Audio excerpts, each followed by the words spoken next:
From Kindles to ebooks, media has been moving online at a very fast pace over the past 2 decades, but here at the Baka Phoenix bookstore, there's an indie fest going on, and the readers inside will tell you that they're not ready to turn the page on print.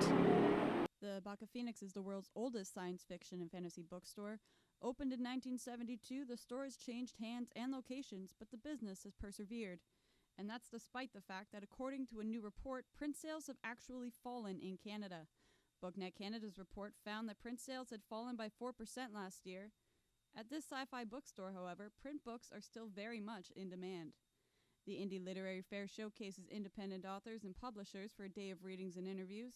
And lucky for these authors, the report also shows that 84% of Canadians surveyed are interested in reading books from Canadian authors. Lately, most of the books I've been reading have been from people I know, because authors are usually fairly accessible.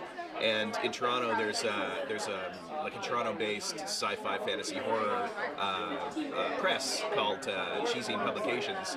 They have a reading series every month that I go out to, and so I get to know the authors. Some of them are here, and so sitting there reading something by someone who you know and going, "Hey, they're good." Print sales may be falling, but what about ebooks? PricewaterhouseCoopers released a global media and entertainment report for 2015 to 2019. The report had estimated that ebooks would be at least on par with print books by 2017, but that didn't happen. In fact, the report from BookNet found that 80% of books were purchased in print format in 2017. While ebooks haven't taken over, Sandra Kasturi from Cheesy Publications says there's still a market for them.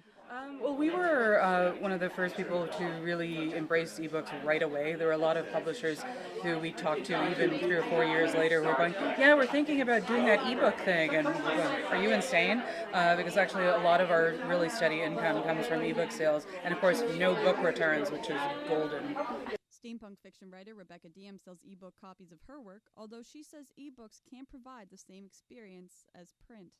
I think that it removes that personal connection, that kind of personal recommendation. Like, I love Goodreads, and I love the reviews that people have on there. I love Bookstagram, but there's something to be said for having that physical media and the way that you can pass it on to a friend, or meet the author in person and have them sign it. And looking at the demand for specialty bookstores around the city, it seems Toronto's bookworms would agree.